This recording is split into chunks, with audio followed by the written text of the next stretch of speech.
皆さんこんにちは。ウキウキジャパニーズポッドキャストのお時間です。このチャンネルは日本語学習者さんに向けてネイティブの私が分かりやすくてナチュラルな日本語でお話をしているポッドキャストです。皆さん今日もお元気ですか？日本語を楽しく勉強できているでしょうか？最近ですね、コメントをしてくださる人が増えてきてですね、私もこの動画頑張ろうって思えているところです。応援をしてくれている方、本当にありがとうございます。絵文字一つでハートとか頑張ってとかいつもありがとうって言ってくれるだけで本当に嬉しいです。動画を頑張るやる気が本当に変わります。だからもし動画をね楽しんでくれているんだったらぜひコメントをお願いします。やっぱりそうやって私の動画を楽しんでくれている人が見えると、この人たちをもっと喜ばせたいって考えるから、そういうね目標ができるんですよね。だからどういう動画を作ろうかなとか、こういうテーマでお話をしようかなとか、そういうアイディアがねすごく浮かんでくるんですよ。すごくありがたいです。こうやって皆さんと一緒にいいチャンネルを作っていけたらいいなと思います。はい。ということで、今回のテーマは、どうすれば日本語がスラスラと話せるようになるかっていうお話をしたいと思います。すでにね、この動画を今開いてくれているっていうことは、日本語をもっと頑張りたいとか、もっと上手になりたいって思ってくれているっていうことだと思います。今日はそういう皆さんに向けて6ステップでね、スラスラ話せるようになるまでの手順をご紹介しようと思うので、ぜひ最後まで見てもらえると嬉しいです。チャンネル登録といいねボタンで応援をお願いします。コメントも待ってます。はい、ということで、日本語がスラスラ話せるようになるためのステップ1。はい、これは目標を決めることです。はい、さっきのねオープニングでもお話をしたんですけど、これは私自身もすごく重要だと思っているので、まずお話をします。語学学習じゃなくても何か頑張りたいって思っているなら、まず最初にやることは目標を決めることだと思います。目標を決める。前回のねモチベーションの保ち方っていう動画でもご紹介したんですけど、目標がねしっかり定まっていないと、努力をして疲れてしまった時にやる気が下がってしまうものだと思うんですね。で、どうして頑張っているんだっけとか、もう頑張りたくないけどいいかなとか、そういう気持ちになりやすいと思うんです。そうするとやっぱり上達をするためのスピードも遅くなってしまうし、思ったような結果が出ないこともあると思います。だからまずは目標を決めていくことがとても大切だと思います。目標を決める。具体的には自分がどういう姿になりたいのかっていうのを決めていくことだと思います。例えば日本語を話したら日本人の友達ができるなとか、日本語で仕事ができるなとか、日本で不自由なく旅行ができるなとか、自分にとって自分の理想の未来を一度思い描いてみるのがすごくおすすめです。例えば私の場合は英語を勉強していた時に、ホストファミリーとか学校の友達とちゃんとコミュニケーションを取れるようになりたいって思ってたんですね。ペラペラとホストファミリーとか友達と英語でスラスラと会話ができる状況にすごくなりたかったんです。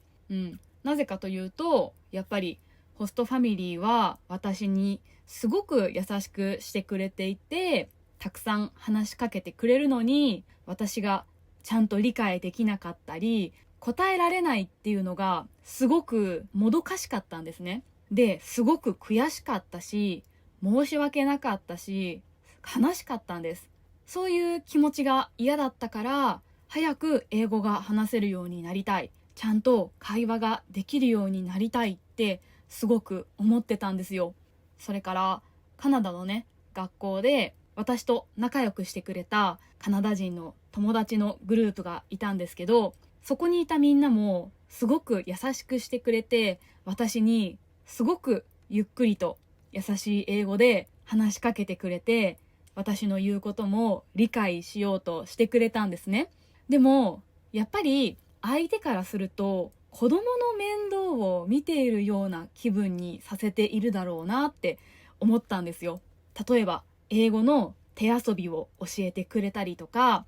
言葉がねそんなになくても楽しめる遊びに誘ってくれたりとか、そういうことをしてくれたんですね。そうやって気を使わせるっていうことがすごくありがたかったけど、申し訳ないって思ってしまったんですよ。だからこの感謝をちゃんといつか伝えたいし、みんなと対等に話がしたいってすごく思いました。それが私にとっては大きなモチベーションだったんですね。やっぱりそういう理想の未来がイメージできていると、落ち込んだ時もいやいや落ち込んでる暇はない、頑張るしかないんだって思えるんですよ。そうすると自然と今何をすべきかっていうのがわかるので、やっぱり目標は最初にしっかりと設定をしておくこと、これがすごく大切だと思います。そしてステップ2、2個目はまずはね、ひらがなとカタカナをしっかりマスターすること。はい。ちょっとかなりベーシックな話にはなるんですけど、ひらがなとカタカナは皆さんスラスラと読めますか？書けますか？これね、結構多分日本語の上級者さんになっても難しいところだと思うんですよ。話はなんとなくね、日常会話ならできるけど書けないとか読めないっていうことって結構あるケースだと思うんですね。私たち日本人も最初にやることってまずひらがなとカタカナを覚えることなんですよね。そしてその次の段階で漢字が出てきます。やっぱりこれを読めるか書けるかっていうところで、その後のね勉強のしやすさはすごく変わると思います。例えば私のこのね動画でも字幕を入れてますね。これはやっぱり自然な日本語にしたいので、ひらがなとカタカナと漢字全部日本人が使うみたいに使っています。これがね読めないとやっぱり発音はできないんですよね。もちろん母国語の癖が出てしまうっていうのはもう仕方がないことだと思うんですけど、できるだけその見た目と音を合致させる。このひらがなはこの音だ、このカタカナはこの音だっていうのをちゃんと見て聞いて覚える。そのステップってすごく大切だと思います。もちろんね、最初に作った目標によっては読めなくてもいい、書けなくてもいい、ただ話せればいいっていう人もいると思います。そういう時は無理に覚えなくてもいいと思うんですが、やっぱり今回のテーマのスラスラと日本語を話せるようになるっていうのが目標なら、勉強をする過程で覚えておいた方が絶対に楽になるひらがなとカタカナはやっぱり最初のうちにマスターしてしまうのがいいと思います。その方が楽だと思います。はい。ということでね、ひらがなとカタカナはマスターをする。はい。ステップ3、3つ目のステップは単語を覚えること。漢字よりも先に単語を覚える方が多分実用的だと思います。漢字ってやっぱり難しいんですよね。日本人もね、小さい頃から漢字は練習するんですが、やっぱり難しいステップなんですよね。でも日本人の子供って漢字がわからなくても日本語を話せますよね。これってやっぱり単語を知っているからなんですよ。でも大人になるにつれてもっとたくさんの単語に触れるようになりますよね。で、知らない単語がたくさん出てきて、勉強をする中で知らない単語を覚えていく。そうやって日本語がもっと上手になっていくと思うんですよ。これはやっぱり皆さんも同じで、単語を覚えておけば会話をしていてちょっと難しい文法が出てきてもなんとなくイメージができたりするんですよね。だから暇があったらもう単語を覚えまくる。それぐらいの気持ちでいいと思います。で、そこから漢字ですね。これがステップ4なんですけど、4つ目は漢字の勉強をする。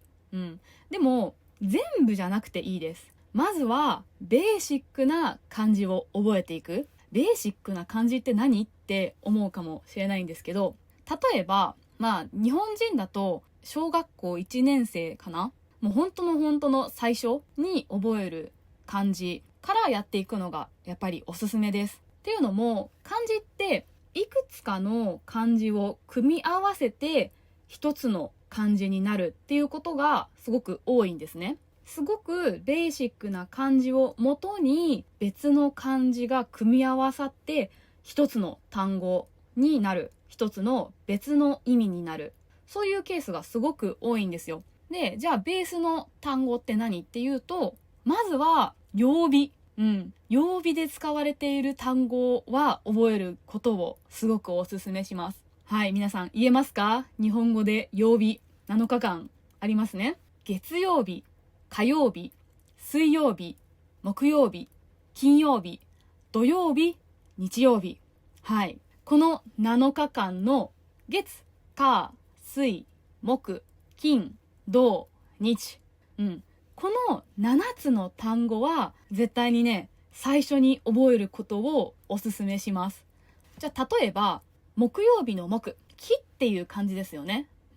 この木は例えば漢字の一部端っこに木っていう漢字が寄った時に別の漢字が出来上がることがあります。例えば木を2つ並べたら林ですね。木を3つ並べたら森ですね。この木を左側に寄せます。で、ちょんちょんちょんって上に書いて、女っていう漢字を書くと、それは桜っていう漢字になります。これね、共通点は全部木に関係していることなんですよね。だから漢字を見た時に、その意味がわからなくても、きっとこれは木に関係する言葉だなって想像ができるんです。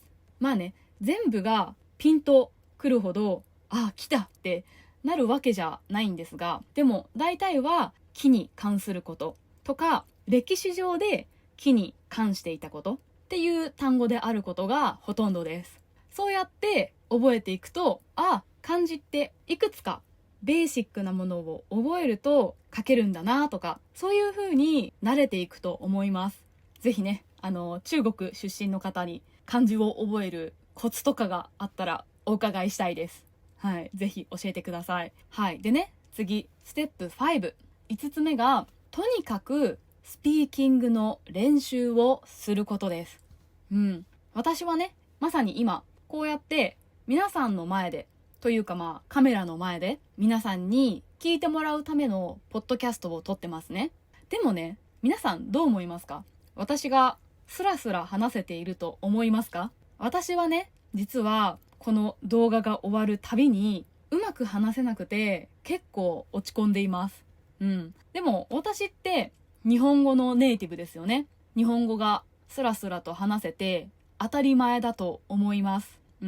でもそれなのに動画で話した後にうまく話せなかったなって落ち込むのってちょっとね、変だなって思いますよね。これね、なんで日本語がうまく話せなくて落ち込むかっていうと、もうこれは本当に単純に練習不足なんですよ。私はね、人のために話をするっていうことに慣れていないんですね。もしかしたらこれは知っている人もいるかもしれないんですが、日本ではね、学校であんまりね、人前で話すっていう練習をしないんですよ。皆さんの国ではどうですか？結構プレゼンテーションをする機会とか多いですかね？日本では基本的に学校で先生が黒板の前に立って授業をしてくれます。で、それをね、学生は聞いてノートを写して発言はほとんどしないんですね。例えば先生が一人を指名して、はい、誰々さん答えてくださいって言えば、はいって言って立って生徒が回答をするっていうことはあるんですが、本当にそれくらいで自主的にプレゼンテーションを作る、そしてみんなの前で話すっていうことはほとんどしない学校が多いと思います。だからね、私は日本語で人前で話すっていう練習をほとんどしてこなかったから、いざ話そうって思ってもうまくいかないなっていうことに最近気づきました。だからやっぱり日本人ですらこうやって皆さんに向かって話すっていうことを苦手だと感じるなら、皆さんもたとえそれが会話であってもうまく話せないって感じるのはすごく自然なことだと思うんですね。だからもうとにかく練習しましょう。で、じゃあどうやって練習をすればいいのかっていう話なんですけど、できればもちろん日本人の先生を見つけて会話の練習ができると一番いいと思います。でもやっぱりそういう環境を作るのって簡単じゃないことも多いし、お金もねかかることだったりすると思います。だから私のおすすめはとにかく聞いて独り言を言うことです。聞くっていうのはアニメよりもドラマをおすすめします。で、ドラマよりもこういうポッドキャストをおすすめします。はい。なぜかというと、アニメはやっぱりアニメ言葉を使ってるんですね。話し方もすごくアニメでは自然だけど、現実世界ではこうは言わないっていうことが多いです。で、ドラマも同じです。ドラマもやっぱりセリフとして考えられている言葉が多いから、ちょっとセリフっぽいなっていうことが多いですね。こういうポッドキャストだったら、私も一応台本は作ってそれを読んでるんですが、それでもやっぱり話し言葉になるんですよね。全部一言一句読んでるわけじゃなくて、キーワードとかを見て、それについて日本語で自然に話すように心がけてます。私の場合はね。だからもっと自然な日本語になるかなというふうに思います。で、それを聞いてできればシャドーイングをする。シャドーイングっていうのはその人に合わせて同じように言葉を発してみること。その人の真似をするっていうことですね。もうイントネーションとかも全部同じように言う練習をします。で、それだけじゃなくて、できれば独り言を言ってみる。今日の晩ご飯どうしよっかなとか、あれすごく良かったなとか、小さいことでもいいし、誰かと話をしているイメージをして、今日ね、すごく面白いことがあったんだけどさ、聞いてくれない？それがさ、って脳内で一人で会話をしてみて、それを口に出してみる。それがすごくおすすめです。やっぱりね、口に出してみないと自分の声で話す日本語に慣れられないんですよ。だから話そうとした時に、なんか変だな、なんか恥ずかしいな、なんか慣れてないから嫌だな、そうやって思いやすいと思うんですね。だから自分の口を日本語の動きに慣らす。で、自分の耳を自分の日本語に慣らす。そういうつもりで恥ずかしがらずに独り言を言ってみてほしいです。で、ステップ6がプランを作って習慣にすることです。実はこの5つのね、練習をするときにはすでにやってほしいことではあるんですが、プランを作って習慣にすること、大切なのは習慣に落とし込むこと、ここです。自分の生活の一部に日本語の勉強、あるいは他の言語の勉強でもいいんですけど、頑張りたいことを入れ込む、それがすごく大切だと思います。これをやらないと気持ちが悪いみたいな、例えばご飯を食べたら歯を磨くっていう当たり前のこと、もうやらないと気持ちが悪いこと、そういうことと同じように勉強を組み込む。ご飯を食べたら絶対に1時間勉強しないと気が済まないようになるまで習慣にすることを心がける。それがね、すごく大切かなというふうに思います。やっぱり習慣に落とし込まないと、人間って楽をしたい生き物なので怠けちゃうんですよね。やんなくてもいいかなとか、今日疲れちゃったしなって思うと、やっぱり日本語がペラペラ話せるようになる日は遠くなります。この時にもう一度最初に決めた目標をしっかり思い出して、何のために日本語が勉強したいんだっけなって考えて、やる気を奮い立たせる。で、そのうち習慣だから、もう日本語を勉強するのは当たり前だよってなる。それがね、やっぱり理想形かなと思います。はい。ということで、今回は日本語がペラペラになりたい人に向けて、具体的なステップをね、6段階でご紹介しました。いやー、これね、言うのは簡単なんですけど、やるのはすごく難しいと思います。で、実はね、もっとスピーキングにフォーカスをしたステップとかも話そうと思ったらたくさんあるんですけど、ちょっとさすがにもうね、ここで私40分とか皆さんに向けて話をしてるんですね。動画の編集をしたらもっと短くなると思うんですけど、もうかなり話して皆さんも疲れる頃だと思うので、今回はこの辺で終わりにしておきます。もしね、この動画がすごく人気だったら、さらに詳しくね、日本語がペラペラになるためのステップっていうのをご紹介したいと思うので、いいなと思ってくれた人はチャンネル登録といいねボタンとコメントもよろしくお願いします。最後まで聞いてくれてありがとうございました。皆さん、いい一日をお過ごしください。また次のエピソードでお会いしましょう。またねー。